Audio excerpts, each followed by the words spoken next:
യേശു കർത്താവ് ഈ ഭൂമിയിലായിരുന്നപ്പോൾ പാപികളെ രക്ഷിച്ചു, രോഗികളെ സൗഖ്യമാക്കി, മരിച്ചവരെ ഉയർപ്പിച്ചു, ഭൂതഗ്രസ്തരെ വിടുവിച്ചു, വിശന്നവരെ പോഷിപ്പിച്ചു, ദൈവരാജ്യത്തിൻ്റെ സുവിശേഷം പഠിപ്പിച്ചു. ഇവയെല്ലാം ചെയ്തത് തൻ്റെ മനസ്സലിവിൽ നിന്നായിരുന്നു. അവൻ പുരുഷാരത്തെ ഇടയനില്ലാത്ത ആടുകളെപ്പോലെ കുഴഞ്ഞവരും ചിന്നിയവരുമായി കണ്ടിട്ട് അവരെക്കുറിച്ച് മനസ്സലിഞ്ഞു എന്ന് മത്തായിയുടെ സുവിശേഷം 9:36 ഈ പുരുഷാരം ഇപ്പോൾ 3 നാളായി എന്നോടുകൂടെ പാർക്കുന്നു, അവർക്ക് ഭക്ഷിപ്പാൻ ഒന്നുമില്ലായ്ക കൊണ്ട് എനിക്ക് അവരോട് മനസ്സലിവ് തോന്നുന്നു എന്ന് മർക്കോസിൻ്റെ സുവിശേഷം 8:2 അവളെ കണ്ടിട്ട് കർത്താവ് മനസ്സലിഞ്ഞ് വിധവയുടെ മകനെ ഉയർപ്പിച്ചു എന്ന് ലൂക്കോസിൻ്റെ സുവിശേഷം 7:13 നാം കാണുന്നു. കർത്താവ് ഒരു രോഗിയെ കാണുമ്പോൾ രോഗം കാണുക മാത്രമല്ല ചെയ്തത്, വേദനിക്കുന്ന ഹൃദയത്തെ കൂടി കാണുകയുണ്ടായി. മറ്റുള്ളവർക്ക് കാണുവാൻ കഴിയാത്ത വേദനിക്കുന്ന ഹൃദയത്തെ കർത്താവിൻ്റെ കണ്ണുകൾ കാണുന്നു.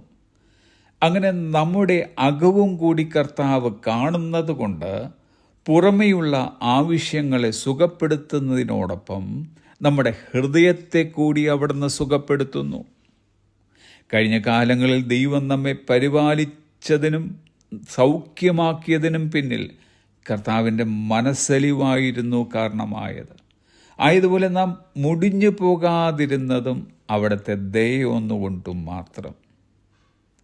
ഇടയ്ക്കിടെയൊക്കെ നമ്മുടെ കഠിനപ്പെട്ടു പോയ ഹൃദയത്തെ നീരസത്തോടെ നോക്കേണ്ടതിന് പകരം കർത്താവ് മനസ്സലിവോടെ സമീപിച്ചത് കൊണ്ടാണ് അവിടുത്തെ അനുഗ്രഹം ദീർഘിപ്പിച്ച് തന്നത്. മനസ്സലിവ് എന്നതിന് ലാറ്റിൻ മൂലപദത്തിനർത്ഥം ടു സഫർ വിത്ത്, കൂടെ കഷ്ടപ്പെടുക എന്നാണ്. മനസ്സലിവ് എന്നത് മറ്റൊരാളോടൊപ്പം അനുഭവിക്കാനുള്ള സന്നദ്ധതയാണ്. മറ്റുള്ളവരുടെ വേദനയിൽ സഹതപിക്കുക മാത്രമല്ല, കൂടെ സഹിക്കാനും സഹായിക്കാനുമുള്ള അനുകമ്പയാണ് മനസ്സലിവെന്നത്. അതായിരുന്നു യേശു കർത്താവിനുണ്ടായിരുന്നത്. അതുകൊണ്ടായിരുന്നു ബേഥാനിയയിലെ സഹോദരിമാർ കരയുന്നത് കണ്ട് ഉള്ളം നൊന്ത് അവരോടൊപ്പം യേശുവും കരഞ്ഞത്.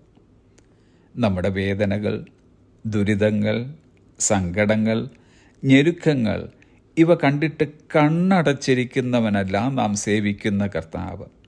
പകരം നമ്മോട് ചേർന്ന് സഹിക്കുകയും നമ്മെ ആശ്വസിപ്പിക്കുകയും വിടുവിക്കുകയും ചെയ്യുന്നവനാണ്.